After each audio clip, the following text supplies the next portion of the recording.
और उनके राजकोष पर कब्जा कर लिया।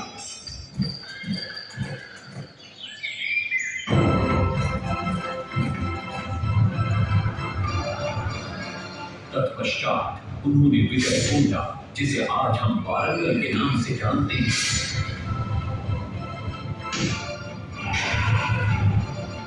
कि काकतीय वंश के राजा गणपति को परास्त किया।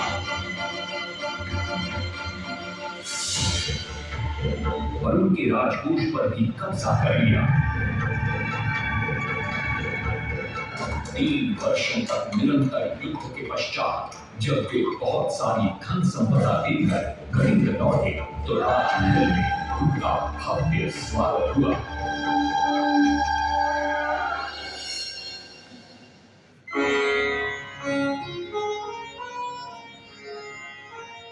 राजमाता कस्तूरी देवी पुत्र नरसिंह देव की वीरता से बहुत प्रसन्न हुई और पुत्र के सामने अपने मन की इच्छा प्रकट की। कहा, तुम्हारे पिता ने शंख क्षेत्र पुरी में भगवान जगन्नाथ का भव्य मंदिर बनवाया है।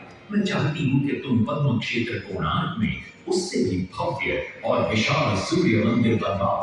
किंतु नरसिंह देव माता से प्रति प्रश्न करते हैं, सूर्य मंदिर ही क्यों, और वो भी कोणार्क में? तब राजमाता कस्तूरी देवी बतलाती है, द्वापर युग में भगवान श्री कृष्ण के पुत्र सांब बड़े ही सुंदर और सुकुमार थे। वो नारद मुनि को चिढ़ाया करते थे। एक दिन नारद मुनि ने सांब को सबक सिखाने की योजना बनाई और उन्होंने सांब की सुंदरता की प्रशंसा कर उन्हें गोपियों के साथ जल क्रीड़ा करने को उकसाया। वहीं दूसरी तरफ भगवान श्री कृष्ण को जाकर कह दिया कि सांब अपनी मां समान गोपियों के साथ जल क्रीड़ा कर रहा है। श्री कृष्ण इस बात से बहुत क्रोधित हो जाते हैं और वे सांब को श्राप दे देते हैं, जिस सुंदरता का तुम्हें अभिमान है वो तत्क्षण नष्ट हो जाए। सांब को कोढ़ हो जाता। जब सांब राजमहल लौटते और मां जान देवी को ये पता चलता है कि पिता श्री कृष्ण के श्राप की वजह से सांब की ये अवस्था हुई, तो सारी रानियां क्रोधित हो जाती। नारद जी को बुलाया जाता है। वे रोग मुक्ति का उपाय बतलाते हैं। वे कहते हैं, सूर्य की पहली किरण उग्र देश के एक कोण पर पड़ती है जिसका नाम कोणार्क है। सांब को वहीं जाकर सूर्य की आराधना करनी होगी।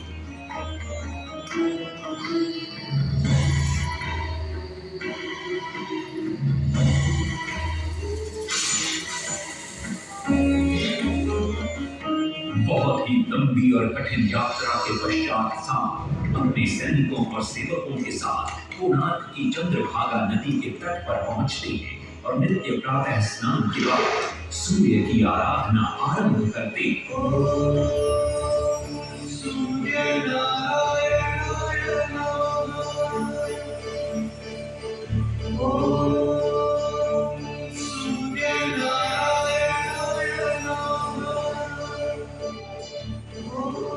अन्न जल त्याग कर 12 साल की कठिन तपस्या के बाद सूर्य देव प्रसन्न होकर प्रकट होते और सांब को रोग मुक्त होने का वरदान देते।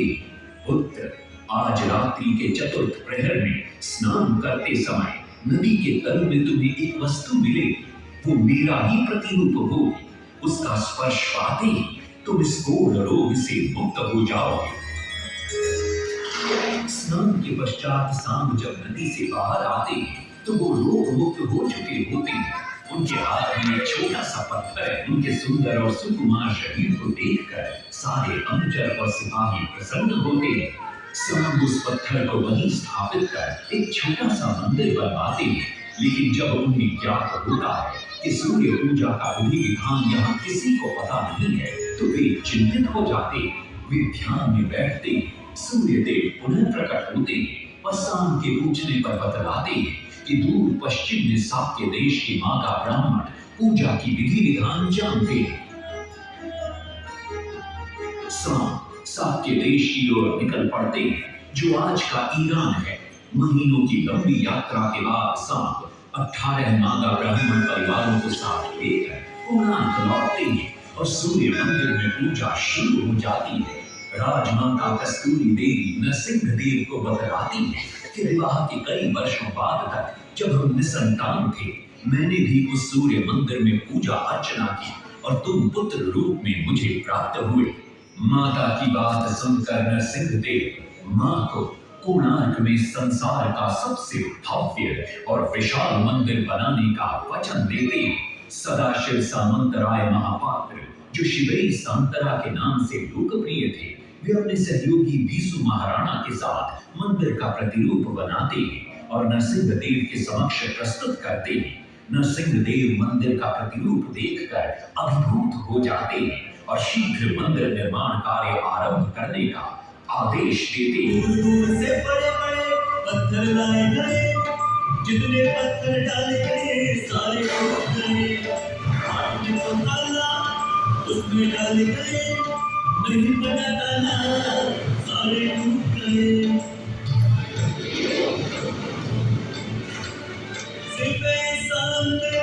हुए परेशान, किसी भी मंदिर भाई इस वीडियो के कमेंट में लिखना जय जगन्नाथ। कमेंट में ऐसे लिखना जय जगन्नाथ और तुम भी हमसे पूजा करना जगन्नाथ जगन्नाथ जय जगन्नाथ।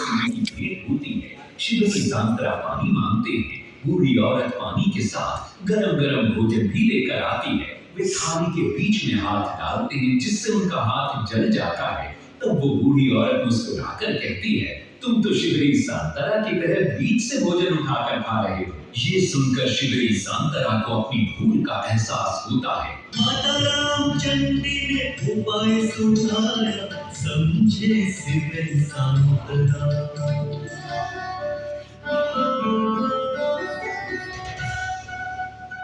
तत्पश्चात वो किनारे से पत्थर डलवाना शुरू करते हैं और मंदिर निर्माण का कार्य तेजी से आगे बढ़ने लगता है।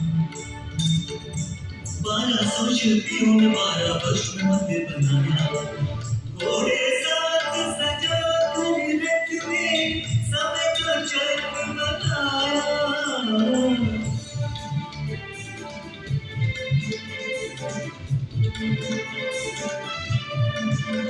दूसरी तरफ कलिंग के उत्तर के राज्यों के नवाबों के बार बार राज्य पर आक्रमण हो रहे थे। इन आक्रमणों से क्रोधित होकर नरसिंहदेव अपनी विशाल सेना को लेकर युद्ध के लिए निकल पड़े।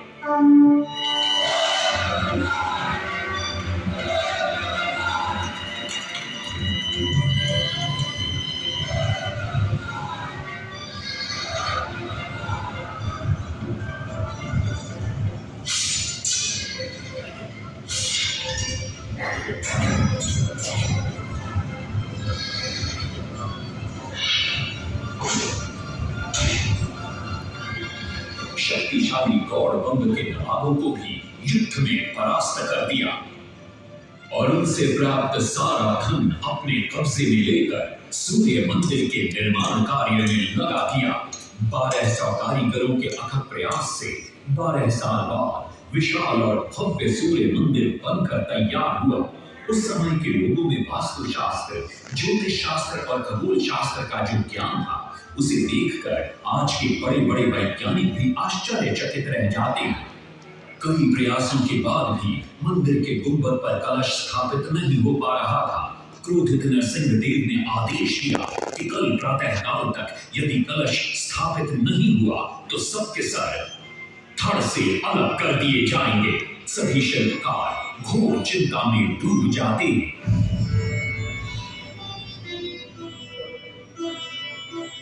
दूसरी तरफ मुख्य शिल्पकार बीसू महाराणा का 12 साल का बेटा धर्मपद सूर्य मंदिर के प्रतिरूप पर कलश बिठाकर प्रसन्न होता है और मां के सामने अपने पिता से मिलने की इच्छा व्यक्त करता है। मां अपने बागीचे के पेड़ पोटली में बांध कर देती है और कहती है, अपने कुत्ते बलिया को साथ लेकर कोणार्क जा। बलिया अपने मालिक को पहचान लेता है और बीसू महाराणा से लिपट जाता है। धर्मपद अपने पिता को प्रणाम करता है और अपना परिचय देता है। सबको चिंता में देखकर वो अपने पिता से इसका कारण पूछता है। कारण जानकर धर्मपद कहता है, अगर आप आज्ञा दें तो मैं मंदिर के गुंबद पर कलश स्थापित कर सकता हूं। शिवे सांतरा धर्मपद को अनुमति दे देती। धर्मपद गुंबद पर चढ़ जाता है और कुछ ही समय के प्रयत्न के पश्चात वो कलश को स्थापित करने में सफल हो जाता है। गुंबद पर कलश स्थापित होते ही नीचे गर्भगृह में चारों दिशाओं में लगे चुंबकों के आकर्षण से सूर्य महाप्रभु की मूर्ति शून्य में स्थापित हो जाती है। सब धर्मपद को कंधे पर बिठाकर खुशी से नृत्य करने लगते हैं। तभी कुछ कारीगर इसका विरोध करते हुए कहते हैं, अगर सुबह राजा को ये पता लग गया कि इस बच्चे ने कलश को स्थापित किया है तो किसी का बचना संभव नहीं है, इसलिए धर्मपद को मरना होगा। इस बात से शिवे सांतरा बड़े क्रोधित हो जाते हैं। भीषण वाद विवाद छिड़ जाता है। ये सब देखकर धर्मपद गहरी चिंता में पड़ जाता है और वो सोचता है कि यदि मेरे जीवित रहने से इन सब का सर काट दिया जाएगा तो इससे अच्छा है कि मैं आत्म बलिदान कर दूं ताकि सबके प्राण बच जाएं। और इसी पल धर्मपद नवनिर्मित सूर्य मंदिर के शिखर पर चढ़ जाता है।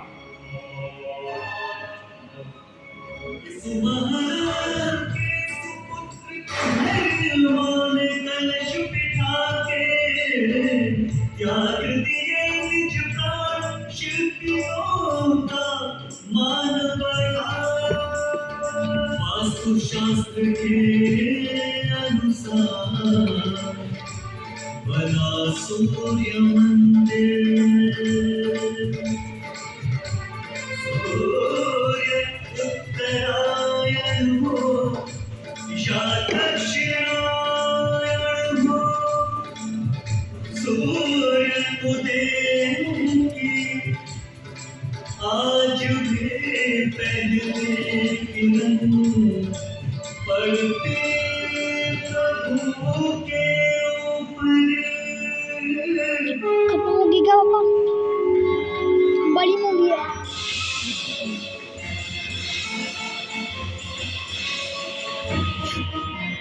कितनी बड़ी मूवी है।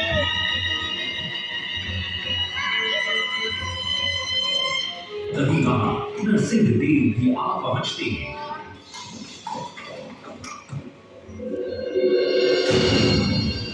और सूर्य महाप्रभु को शून्य में स्थापित देख वे भी आनंद से भर जाते हैं और शिवे सांतरा की भूरी भूरी प्रशंसा करते हैं।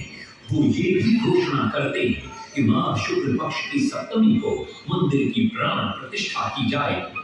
लेकिन शिवे सांतरा कहते, राजन तिथि तो अच्छी है लेकिन मंदिर की प्राण प्रतिष्ठा के लिए ये शुभ नहीं है। किंतु राजा अपनी बात पर अड़ जाते हैं। शिवे सांतरा को दुख होता है और कोई वाद विवाद किए बिना वे हमेशा के लिए वहां से चले जाते हैं।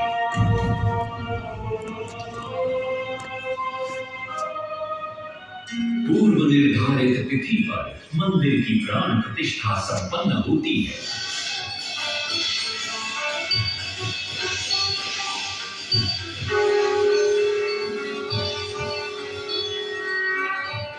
लेकिन कुछ दिनों बाद अमंगल होना शुरू हो जाता है।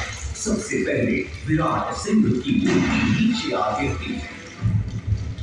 तत्पश्चात मंदिर की शिलाओं का गिरना भी शुरू हो जाता है।